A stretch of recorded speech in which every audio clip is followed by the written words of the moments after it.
today, what are we going to discuss? So we kicked it around probably 10 minutes ago. It's a good episode for the holidays, too. And you told me to shut up and bring it to the podcast because it's a tough topic for a lot of people, right? Death and dying. Death and dying. Death and dying, and how we process that and how we deal with it. So, Yeah. yeah. I'm trying to think if I've had any major deaths in my life around the holiday. Jesus, I can't believe I just said that. My wife's mom died when she was 11 at Christmas, like a couple days before. So when I first met her, I had to learn and understand all about that. You know what I mean? Like Christmas could get a little rougher when we first met. I think since we've had kids, she's just really enjoyed it. You know, made sure that she's always there for the kids around the holidays. But yeah, death and dying. I heard a good story yesterday too that made me kind of think of it. It's all over like the internet right now. Is Conan O'Brien was with Will Arnett, I think is his name. Like, cause he's on a podcast, like really good podcast with Jason Bateman and those guys. And I guess Conan's way of dealing with death is comedy. So his dad died. So Will Arnett like sends him a message like, hey, you know, from our family to yours, like really sorry to hear what's going on, yada, yada, yada. And Conan responds with, yeah, it's Bateman's fault. So Bateman's like a comedian on Will's show, right? Yeah. So he goes right to like joking with him, and Arnett's like, okay, I know where this is going. He's like, you know, great theory. And they go back and forth, and he's like, no, like Conan's like, tell Bateman, like, you killed my dad. Because he was talking about him on a podcast or something like that. And then what's weird is I've seen this happen before quite a few times. I saw it when I was bartending. They used to have this couple come in, and the woman died, and then the guy died like a week later. So Conan's mom dies 2 days after his dad. You know what I mean? And I always thought that was that connection. If you're a couple and you last forever, I've seen it a few times. You've probably seen it too. When older people pass away, the next one, like the partner, usually isn't that far behind. If you're older, I've seen it a bunch of times. But yeah, I think if you're older, that's definitely the case. The amount of time you spend with somebody in life, and this happens with a lot of older couples because you're talking about baby boomers. If they live to life expectancy, which, I mean, right now it's like 79, but it was like 82, I think, a couple of years ago. And COVID hit and everything changed. But they talk about the heartbreak of losing your partner, your husband or wife, right? And you see often a depth of sorrow that is unmeasurable, right? For some people. My dad died, what would be considered young. I think he was 67. Did you know he was going to die?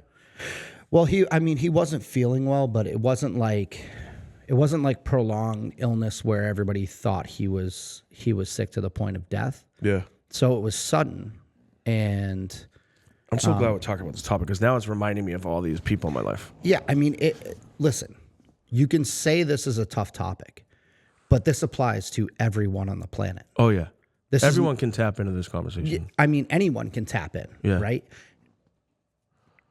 And I broach this subject with you, even those that can't tap into a human's death, right? You can tap into a pet's or a service dog's death, right? Yeah. That was one of the worst deaths. I want to talk more about the humans, but when we can go into it. That was one of the worst deaths I've experienced in the better part of more than half my life. And everyone around me, like, you know, I keep a tight I keep a tight circle. So, like, you know, just close friends. And then, you know, you and I have talked about this. Like, we have very few tight brothers and close friends, but we have a lot of acquaintances and people that care about us and stuff. But every single person that knows me, especially my wife, like it was 6 months of just depression. Like I was fucked up from that. You know what I mean? Mm-hmm.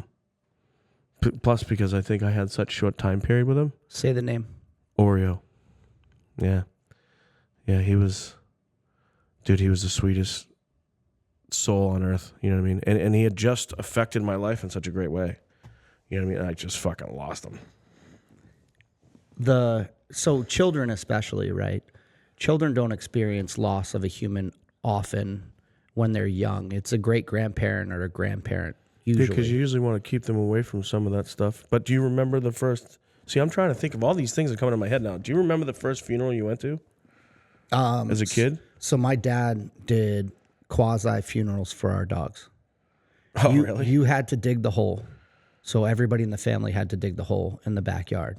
Wow. And place the dog in the hole and cover it with rocks so that animals didn't get it. Yeah. And it was Schultze and Freya. They were the first 2 Rottweilers we had. It was Dude, male I and have a female. friend named Schultze, and my martial arts instructor's dog's name is Freya.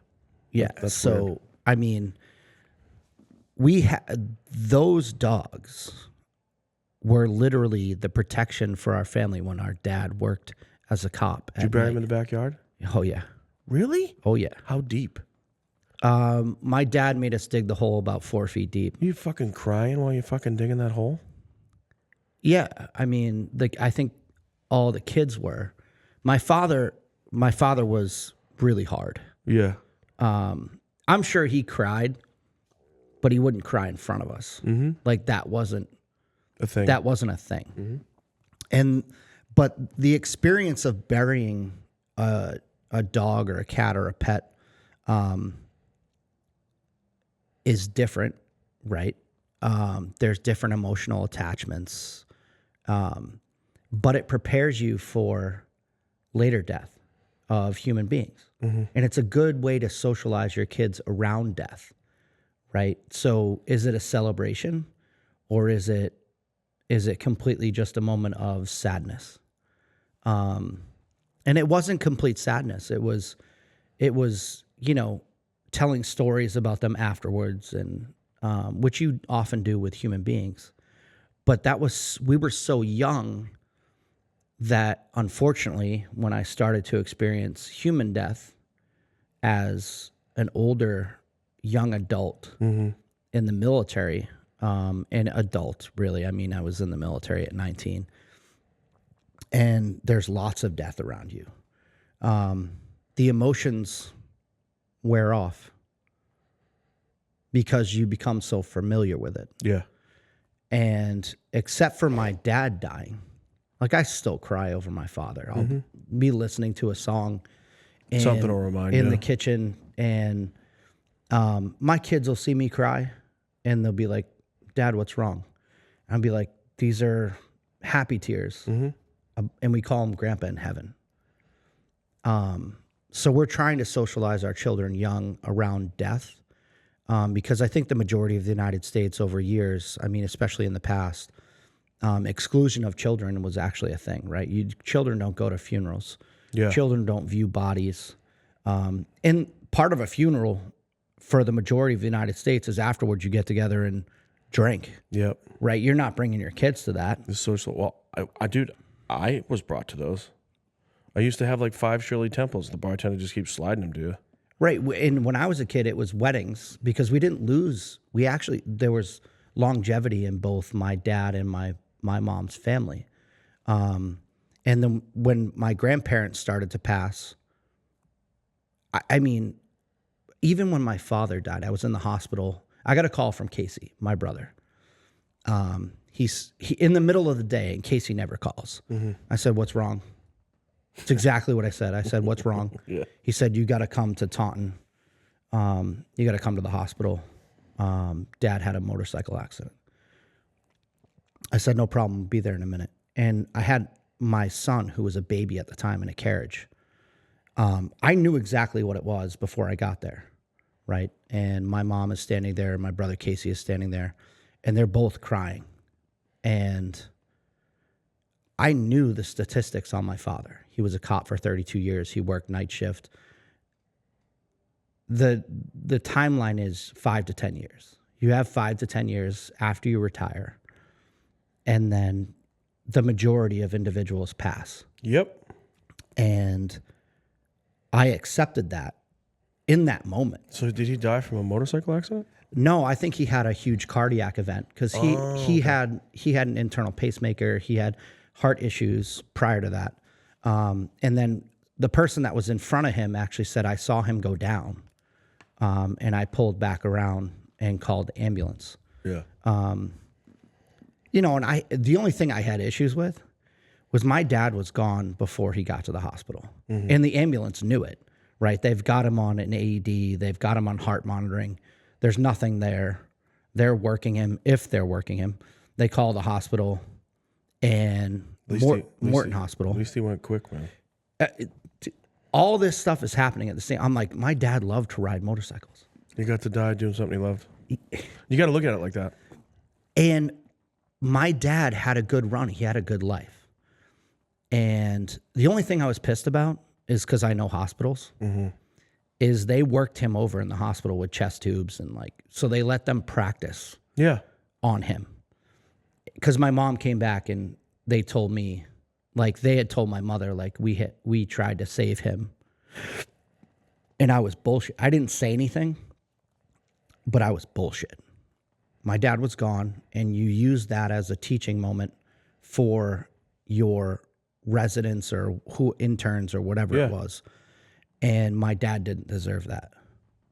But that's what we do in medicine, right? And I knew that, but I was angry. Yeah. That dissipated really quick because then I rationalized it, right? That wasn't him anymore. He was gone. Yeah. Right? But I will tell you, immediately after he passed, I was sitting on the back deck of my house because he passed 2 days after we got married, Devin and I. Never got to meet my daughter, who was named after a song that he used to play with Eric Clapton, Layla. Oh, I love that song. Dude, such a good song. Yeah, it's a great song. Right? And I'm on my back deck having a cup of coffee because it's summertime and it's nice and warm out. And I see the first cardinal I've ever seen at my place. And he's just sitting with me on the deck. Not flying away. Yep. Not concerned about me, just sitting there. And that's not normal.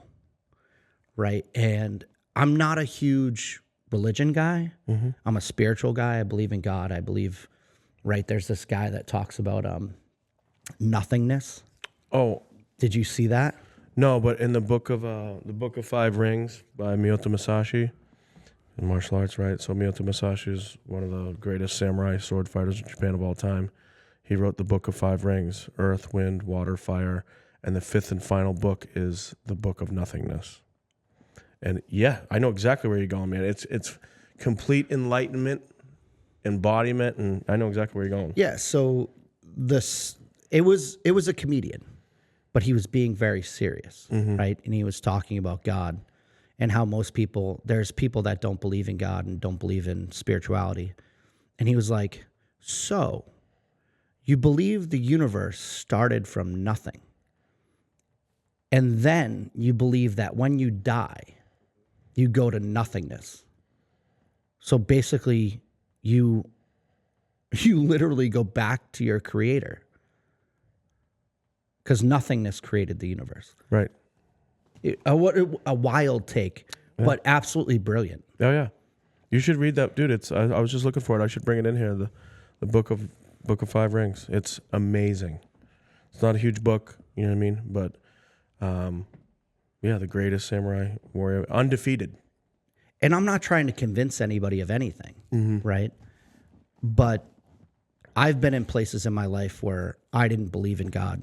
Oh yeah, me because I didn't believe the random nature of death, especially in war, is hard to deal with. Yeah. Those who die, right? First Sergeant Smith, especially, right? The way it happens seems so random. And if there is a God, he's just up there fucking hanging out watching the destruction. Yeah. And I felt like that for a long time until I came to deal with the birth of my children. Like that'll shock you into something. Oh yeah, dude. If the birth of your children doesn't shock you into something, Something's wrong. there might be an issue there, right? Yeah, you're like, how does this happen? You know what I mean? Yeah, because the emotions and the feelings you have in the moment cannot be quantified, right? The amount of love that you experience in that moment, not just love for your kids, but love for your husband or wife or love for your wife, right? Yep. Is Intense. so intense that it almost shocks everybody. I was gonna say you go into shock. I was kind of like in shock, like, whoa, follow the baby, follow the baby. I'm like, how did this all just happen? Yeah, and you don't realize it until they're born. Like you watch the belly grow, you watch the child grow inside of your wife. And then all of a sudden, this being that you would kill for is now here. And all of that floods you all at the same time. Oh man, you get a wave of just like a million thoughts, you know, like, you know what I mean? And I've even talked to people that don't have their own biological children, but are caring for some other man's child. Yeah. And they have this moment where they realize that love is something they can't explain. I think Like what? most adults, I got in an argument with somebody on Facebook the other day or something like that. I said, like, most people don't, it was about God, right?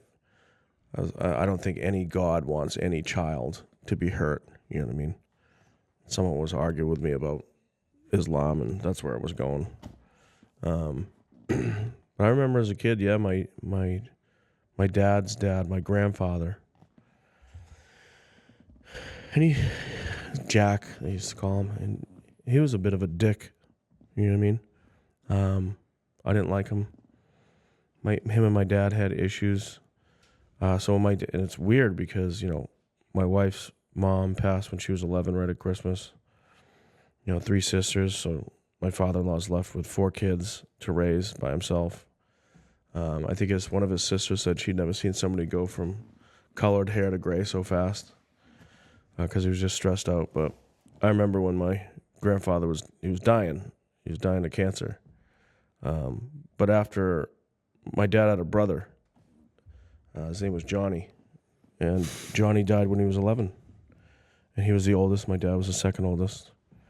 And it really fucked my dad up, you know what I mean? But my grandfather just turned into... He had like 6 kids, but once Johnny died, the oldest, just turned into like a vicious drunk. So my grandmother ended up taking care of all those kids, and they went to college, all of them, and you know what I mean? Except my dad went in the military, but I remember when he was dying, my dad made it a point. He was dying in the house, you know, before hospice was coming. My dad made it a point, like the day before, 2 days before, to make me go in and see him. You know what I mean?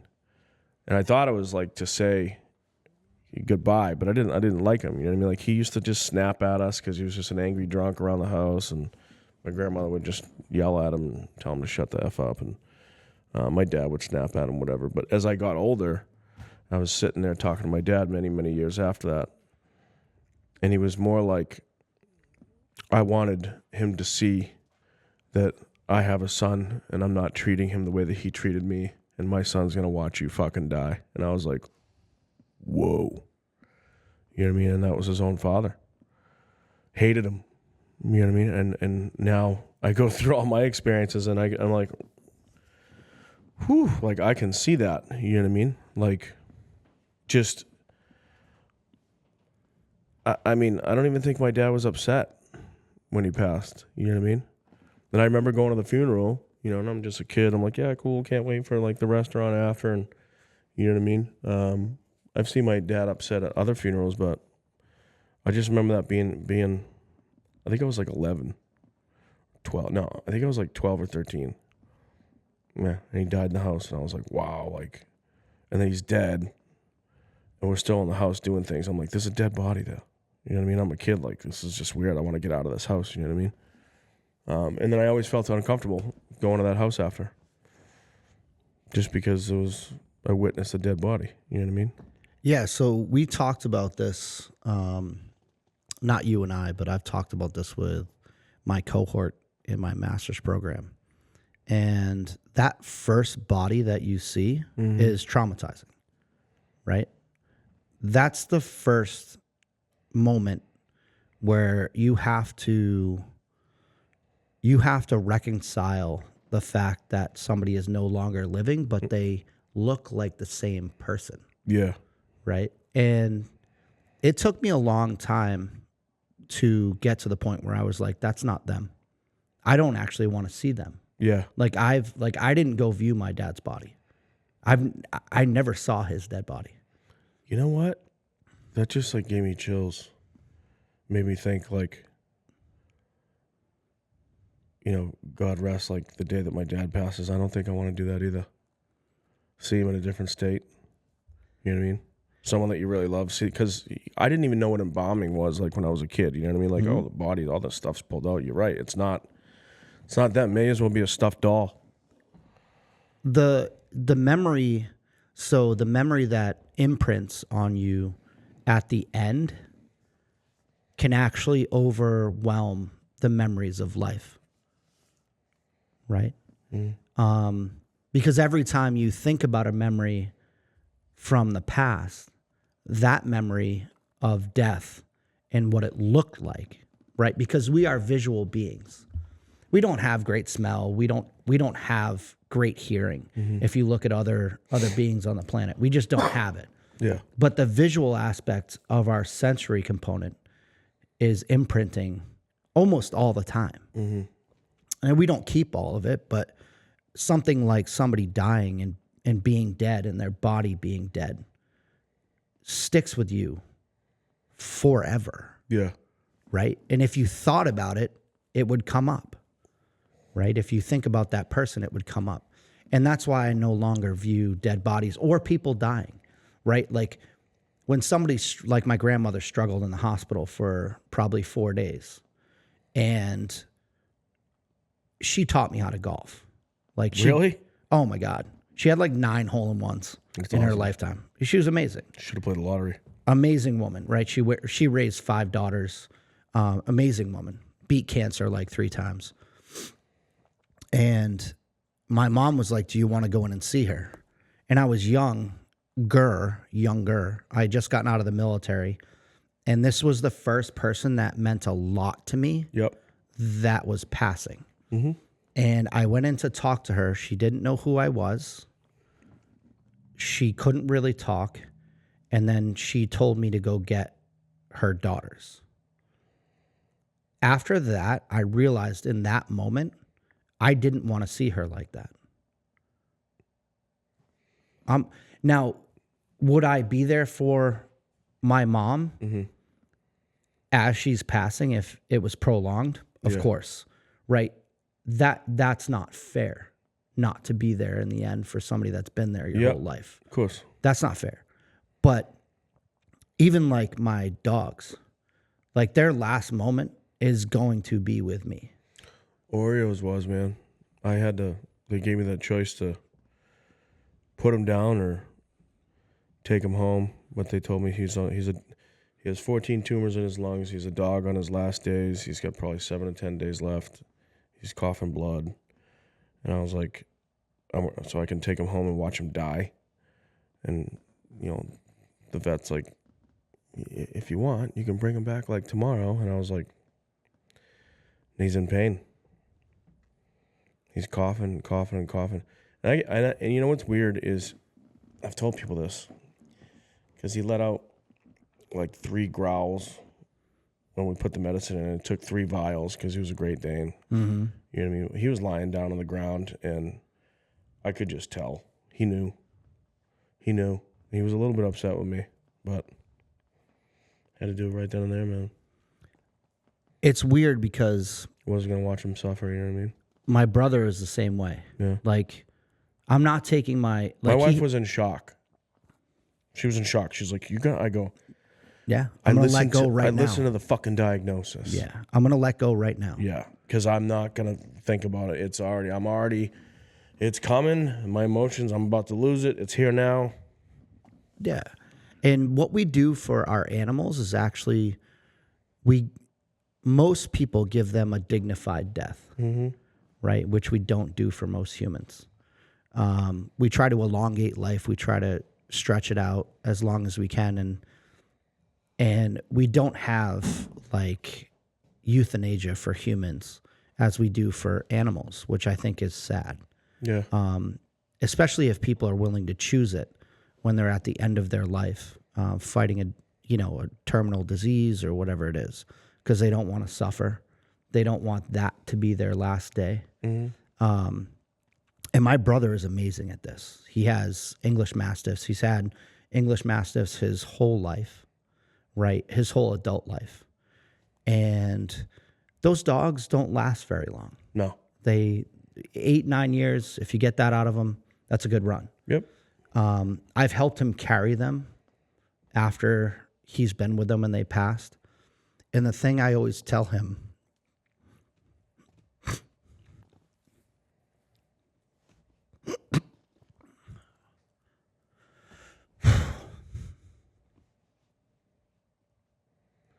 it's all good. I almost just let it fly a second ago.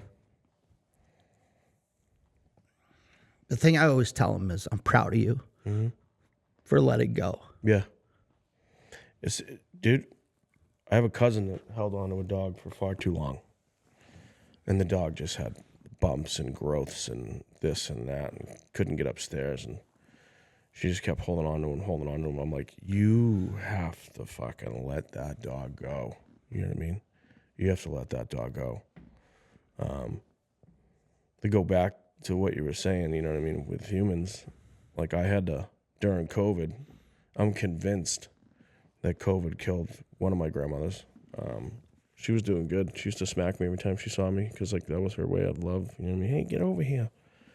And all my cousins are jealous because the last 1.5 to 2 years of her life, you know, I was newly retired, right, with all my injuries and shit, and I had to figure out like what I was going to be doing. And I started going to she asked me to go to lunch one time, and I was like, fuck yeah, I'll come pick you up. You know, I'll get you out of the prison. You know, she was living in a home, but it was they took care of these people. Like, it was the best fucking home I've ever encountered for older people. Like, it was like a family in there.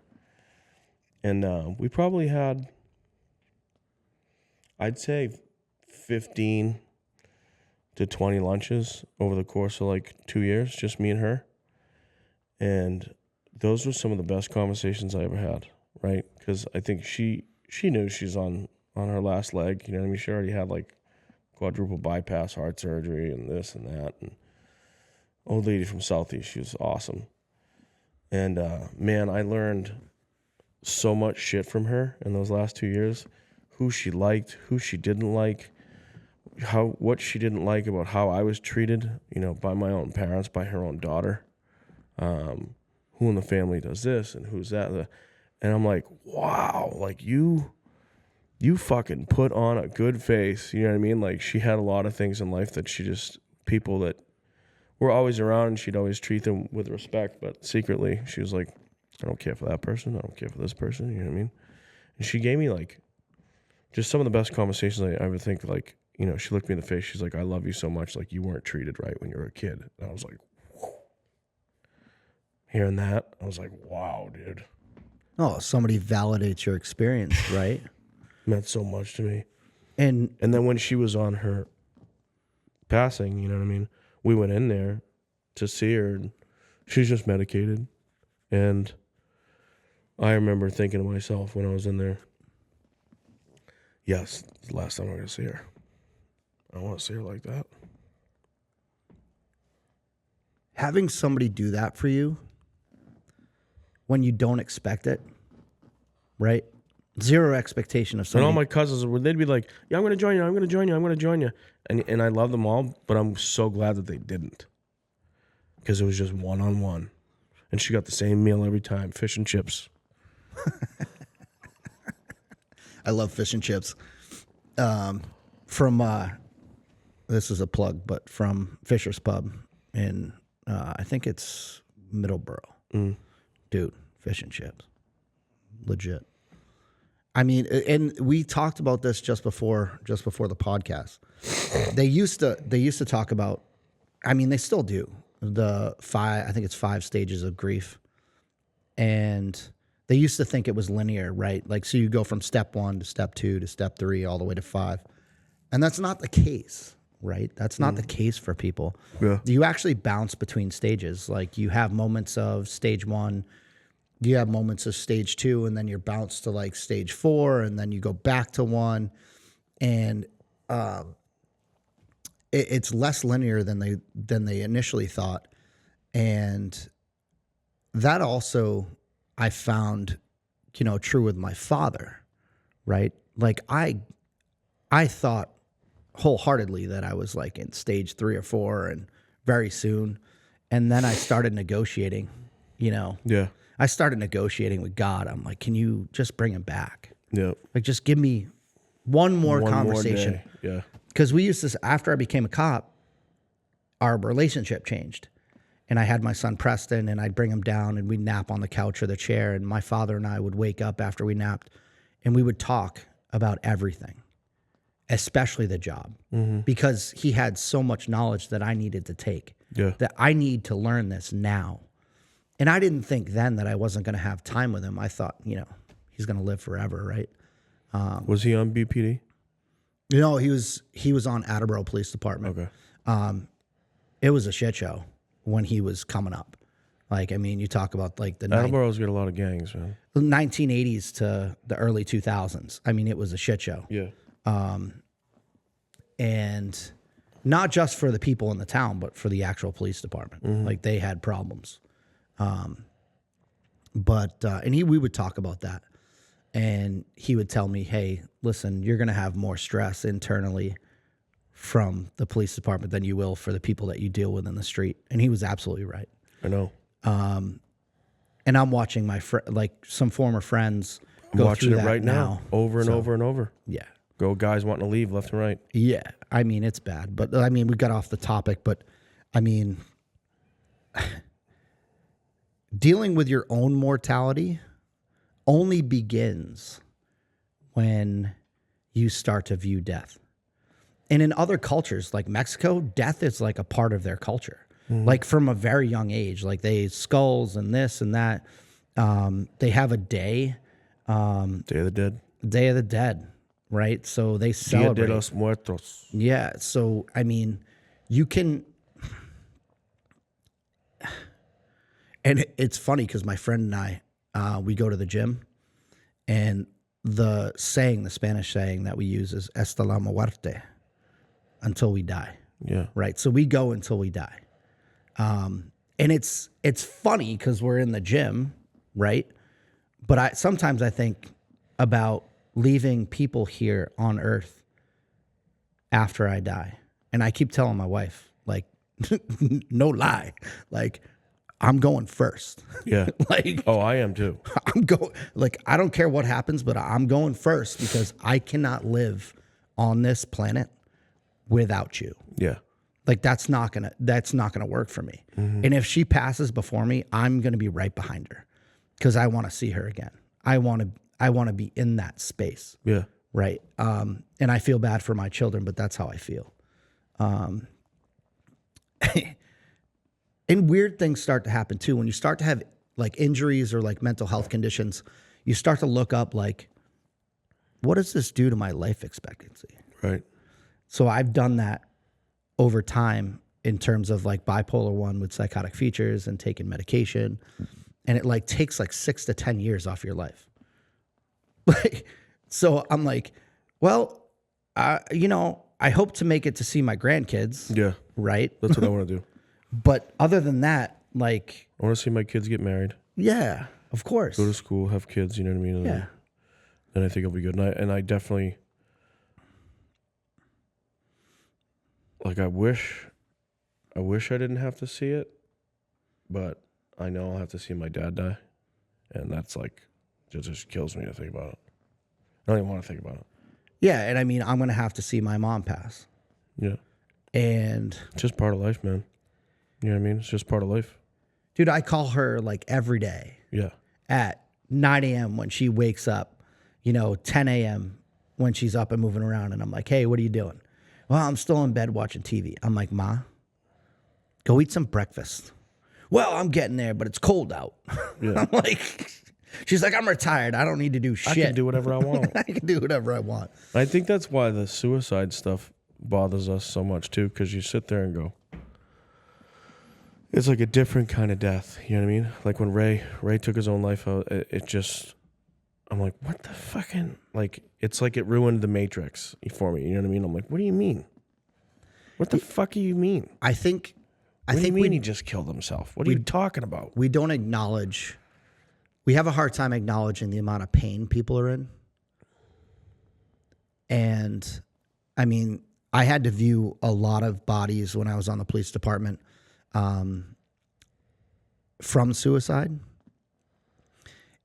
And it was always this weird thing because I didn't know their story. Mm-hmm. Right. And I'm thinking, why? But somebody explained it to me pretty clearly. And they're like, because you don't know their story. Yeah. And if you talk to the people closest to them, 90% of the time, people are like, yeah, like this was a possibility.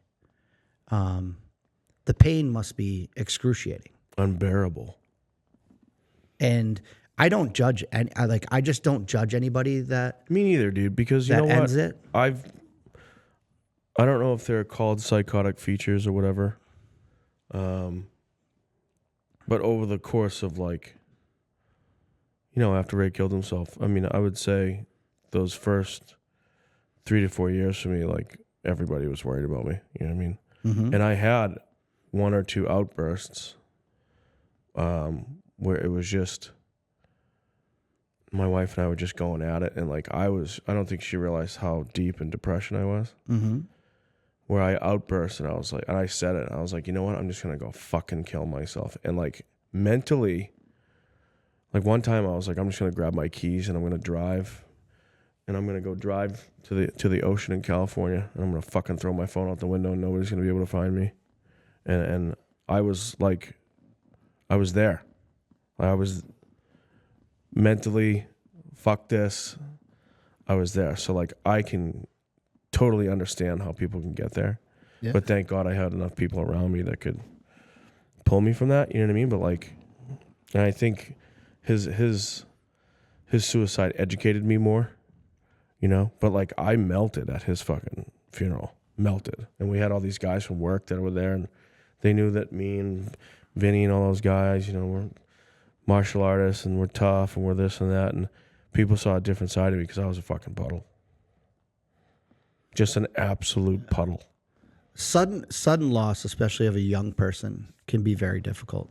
I struggled with it actually happening. I called the investigator and needed to know facts, and there's no way. And and they're like, the lead investigator's talking to me, and it's like, Sean, I've been doing this a long time. He killed himself. Yeah. And I'm like, there's no way. And he's like, do you need therapy? I'm like, fucking no. He's like, I suggest you go to therapy. You know what I mean? Yeah. So, and what's crazy is people think that suicidal ideation is like this small thing, this rare occurrence. It's not. It's not. So probably with passive suicidal ideation, where you can just see yourself dead, right? Or I'm going to turn my car into the Jersey Barrier, and what are people going to think when I'm gone? Which is a term called non-committal suicide. This is very prevalent in the population, especially in the United States. Getting to a plan and actually planning it out and getting to the suicide attempt is not as prevalent, obviously. But I had a psychotic episode. We've talked about this before, and I've talked about how having my son, Preston, saved my life, right? So I was in psychosis for several days prior to the police department actually pulling me in and taking my gun and doing all that stuff. And I was with my wife on New Year's Eve. And after I dropped her off at her house, I drove. I was driving to nowhere, and I had my gun on me. And I pulled in the back of a Home Depot parking lot, and I was going to kill myself. And the thought I had, the thing that saved me was, initially I thought, well, who's going to clean up my car? Mm-hmm. And then, which is weird. I don't want to leave a mess for somebody. They didn't, Yeah, they didn't do nothing to me. You know what I mean? Yeah. And then I thought about my son, Right. and I can't do this to him. Nope. And in that moment, it all changed, Yeah. right? And they called me in, and I just threw my badge and my gun on the table. They had like 12 people in there that were ready probably Take your ass to down. take me out if it happened, right? And I understand that. Like, I totally understand that. But they let this kid, Donnie Delaney, talk to me because he was ex-military. And he was like, dude, I need your gun. And I was just like, I stripped it and slammed it on the table and pulled my badge off. The weird part is they put me in a house for a couple of days because they couldn't get me into McLean, Yeah. right? After, it all worked out, right? But suicidal ideation is not rare, especially with co-occurring mental health disorders. Yeah. Depression, anxiety, bipolar, schizophrenia. Like, it's greatly associated. Oh, I wish I brought that book, dude. I ordered. You've probably seen it. Well, you're not on Facebook as much. John might have seen it. It's like on Instagram or Facebook. It's that book by Sean Cross, and it's white, and he draws all these black pictures, and it's all about all the different mental health diseases. And dude, it finally came in yesterday. Like, I forgot I bought it. It was like took like a month and a half to get here, and it has like each, something by Munchausen's proxy. By proxy, yeah. Dude, it has every single, like, ADHD with these features, bipolar one, and there's he drew like these really cool images, and like there's a write up on each one, and I wanted to bring it in today to show you. It's freaking awesome. I was going through stuff last night, and I'm like, oh shit, like I know someone with that.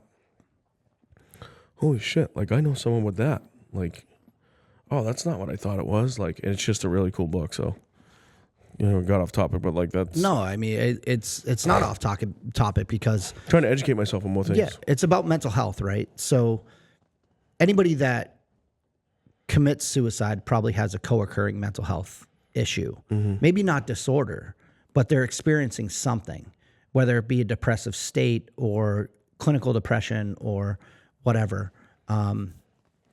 But I think the lack of exposure to death and dying as a young person, and this is why I brought up pets and like service dogs and like all this stuff.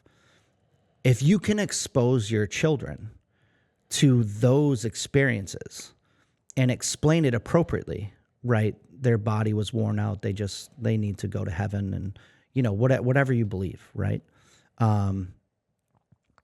That prevents them from having the avoidance and the stress around death later in their life. I don't think you have to explain it to them. My dad has a great line. He's like, it's not what you teach your kids. It's what you do when you're not paying attention that your children see you do. Okay, so hold on. So like when Oreo passed, my son obviously must have seen a change in my energy and my demeanor, Oh yeah. because the worst thing in the world was I was walking out of the house with Oreo to go to the vet. And Oreo used to sleep in my son's bed, and he goes, Dad, don't come home without him. That hurts. Yep. That fucking killed me, man. That killed me. You know what I mean? Don't come home without him. I'm like, so replaying that in my head, I'm like, Logan had to have known, like something was off. You know what I mean? And I still have his ashes. I have, and it's a way bigger box than every other dog, because he was a Great Dane. And it's weird. My wife has this funny story. One of the dogs, like he's getting the fucking needles in him. One of the vet assistants forgot to like go through the box or the vase or whatever you want, and like he's in the process of dying. She's like, "Oh, I'm sorry. Would you like the mahogany or the?" I'm like, talk about shit ass tact, dude. You know what I mean? I don't give a fuck. You know what I mean? I still have to spread his ashes somewhere. There's a field near my house. I've wanted to spread him because I used to let him loose. When you're ready to let him go, you will. Dude, he used to chase birds down there.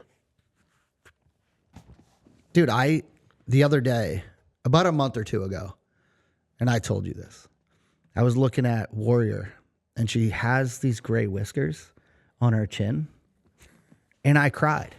Yeah. Because she's only 3, bro. I know, 3.5. Like, I'm like, dude, I'm anticipating the heartache, and I know nothing about it. Yeah. Because I've never experienced it. And when I see you explain it, I still can't understand it. Like, there's nothing that you can say that is going to allow me to understand what that's like. You know what, though?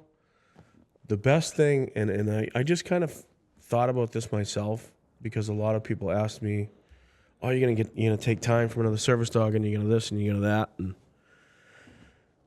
and I was like, at first I was like, I don't know what I'm gonna do, but then like after like 2 weeks, of him being gone, it settles in. And I just remember saying to myself, I was with Mike Raymond, a guy I work with, the vet space, amazing friend, awesome person, and he goes, "Dude, what are you gonna do?" And I said, "I'm going to honor that dog. I'm going to hop right back on the horse."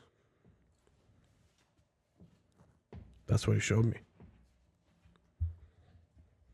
Yeah, but I mean, the thing about it is, like, people don't humanize. I'm going to honor that dog's life and what he showed me. I'm going to hop right back on the horse. Yeah, people don't humanize animals enough. And for me, it's dogs.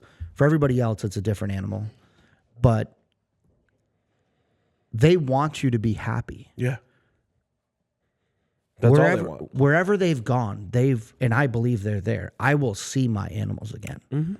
My dog that I train, the first dog that I trained is my dog. I lost him in the divorce because I couldn't find an apartment or afford one that I could have a dog. So my ex-wife and my son took him, which was actually the best thing for him. Yeah. Because he was with my son. Mm-hmm. And he was just... Which means he's still with you.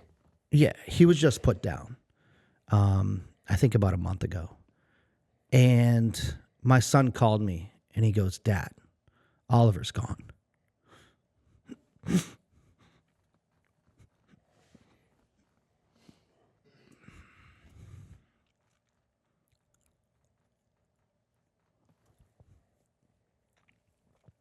That was my dude, right?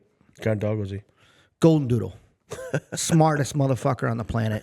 Raised him. He knew how to use a bell to go outside at like 5 months old. It was, I didn't train him really. He just trained me how to behave with him. Yeah. Right. And he was perfect in every way and imperfect in the ways that made it fun. Yeah. Right. And like I said, I mean, other than my father passing, his passing was harder for me to deal with than any other passing I'd experienced. And there's hundreds and hundreds of instances of death in my history. And this was it. Yeah. Right. And I feel for people that don't understand it, that have never experienced it, because it's different, right? We grieve for the loved ones that we lose, but we grieve in a way for pets and like service dogs and everything else. We grieve in a way that's different because they're always there. You don't see your family every day. No. But you come home and your dog or your cat is there and you're petting them and they love you. And Bro, and if you got a service dog, you know this. There's only one person on this planet that has watched me take a shit, oh my God. and it's my dog. Oh yeah. Like, he goes to the bathroom, he watches me shower, he watches me do stupid shit, he watches me, he snuggles with me on the cut. Dude, He's at my feet when I'm eating dinner, seeing if he can get a piece of bacon. You know what I mean? Like it's all day. Like I just snapped at him earlier because I don't want him stepping on the photo paper. You know what I mean? did the same thing. And I'm like, you know, and then like he just, oh, sorry. And I'm like, oh, dude, like, I wish people could see like the moments where no one's around when we have these dogs and just how they are. Like he's not a dog. Like he's I fucking talk to him without saying, I do say stuff to him. Nobody's around, but like he talks to me with his nose and his this and that. And it just like, I know when he has to take a shit. I know when he has to go pee. I know when he's hungry. Great, cool. But like, I know when he needs a belly rub. I know when he's trying to play or say hi in the morning. I know, you know what I mean? You just spend all day with them, and it's just, I don't know. It's hard to explain. Like I have an uncle, or I used to have an uncle, that loved his dog. It was a hunting dog, and he was a Georgia boy. And dog nipped a kid in the neighborhood one day. Went to the supermarket, grabbed a big T-bone steak, grabbed the dog, went out in the field, let him have his last meal. Had to put him down. He said, anyone's going to put him down, I'm going to. And, like, that's how he dealt with it. You know what I mean? Family wanted to fucking kill him. But, like, you know, and he was upset. People deal with animals, like, very different ways. Could I do that? No. I couldn't do that. I don't think I could do that. You know what I mean? Unless, like, it tore a kid's leg, I'd be like, okay. But I just don't have it in me to hurt animals. I don't know. They just have like this grip on you. If you open up and they get to crawl in, you know what I mean? Like that's why I still haven't even done his ashes, because I know I'm just gonna lose it. You know what I mean? But I need to go down there by myself, because I told myself I'm gonna spread his ashes here, because he used to love running around chasing the birds. Yeah. My ex-wife's family had a cat that they had for over a decade. Yeah. And it had no teeth. It was so old, it had no teeth. And I can't remember the cat's name. I probably should. But this cat goes out and tangles with some kind of animal, raccoon or whatever. They live in the sticks in Rehoboth. And the father calls me. With no teeth? No teeth. And it's mangled. The cat's mangled. And it crawled up to the back porch, but couldn't get up the stairs. So it's laying on the back porch. And her father had gone out to see the cat, but called me. Yeah. And was like, I need your help. And I was like, okay, what's going on? He's like, my cat's dying, like on me right now. Yeah. I need you to come here and take care of this. Went down, right? Because in my family, when I was growing up, if there was an issue with an animal, you immediately put them, like, if they can't walk, if they can't eat, if they can't drink, if they're on their last leg, you do not. The one thing you do not do is prolong that suffering. Mm-hmm. And I took a look at the cat because I was like, maybe she's not that bad. Eyeball hanging out, like She done. legs tore up, neck tore up. I'm like, okay. Yeah. So I did what I had to do, and then I asked them, do you want to bury the cat? And the only one that came out was the youngest son. And he was like, can I help? I was like, yeah, I need a bunch of rocks and a shovel. So we dig the hole, we take the rocks, we pile them on, and then we refill the hole. And he's like, what were the rocks for? I'm like, dude, if an animal smells that in the ground, they'll dig it up. Mm-hmm. And you have coyote around here, and you have like other animals, fish or cat, like that will dig that body up. And he's like, oh.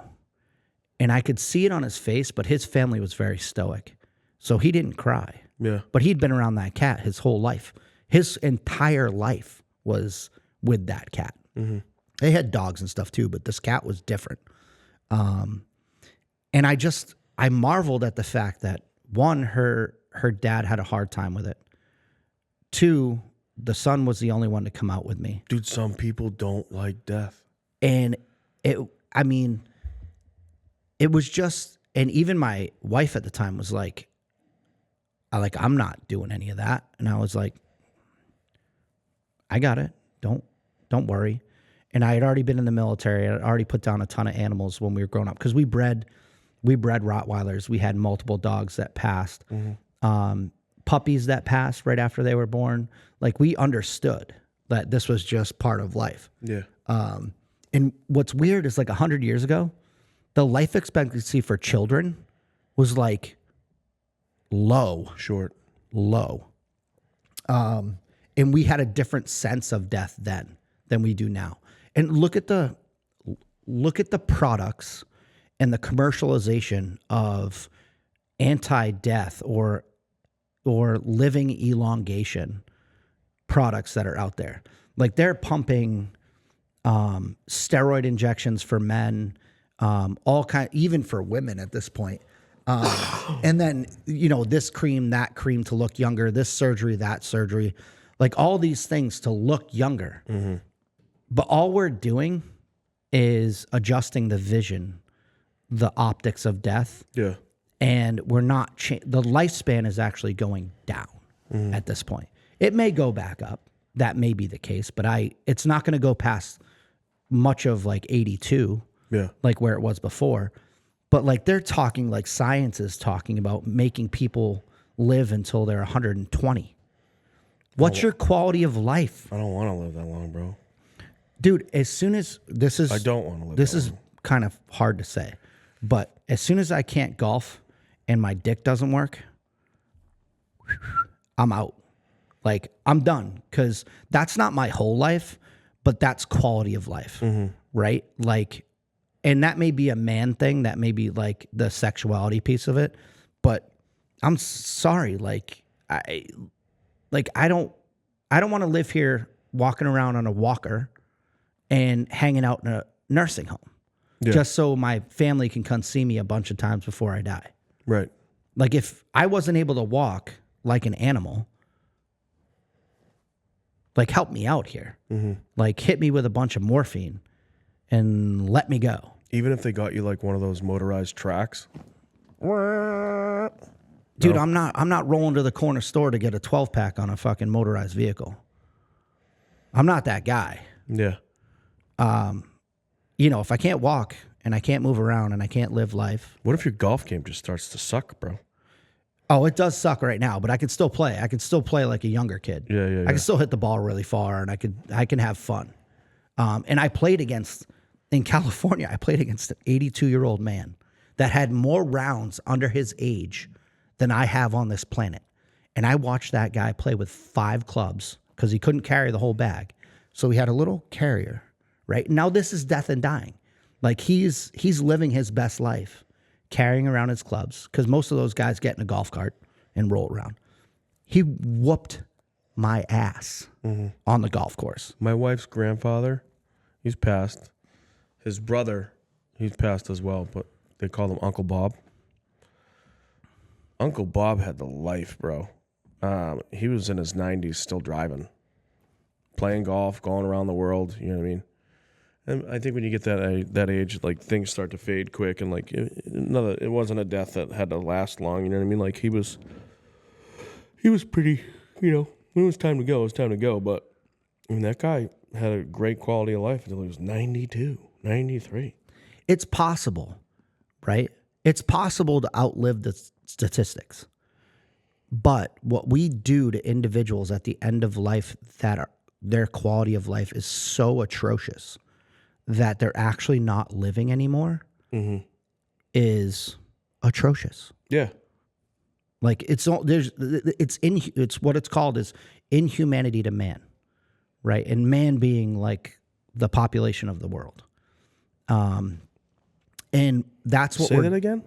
Inhumanity to man. Okay. Right? So what we're doing with modern medicine is just holding on to people. Yeah. That would have normally been dead long ago. Mm-hmm. But they're laying in a hospital bed, or they're in a nursing home getting wheeled around in a wheelchair, and we get to see them and pretend like that's the same person that we remember, and they're happy. Yeah. They're happy like that. Now, are there people in a nursing home that are happy? Sure.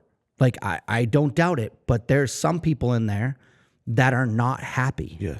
that are not living life. No. You know what? This is a good segue to wrap up here.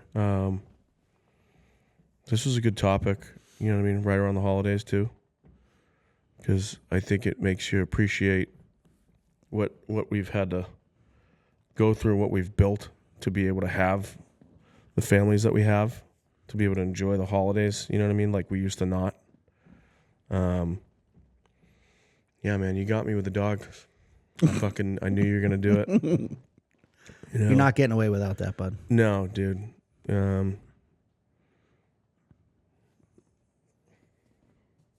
Yeah. Hey, it goes to show that it's still there. You know what I mean? That's the love, though. I know. I try to put it into him every day. But I think we'll end with that. I hope everybody has a happy holidays. And yeah, this is a grimy topic for the time period around Christmas, but I think it was a good one to really let people know around the holidays, appreciate what you have. Yeah. You know what I mean? Appreciate people while they're here, because this Christmas might be the last one that they are. Live and love. You know what I mean? Live and love. Love you, dog. Love you.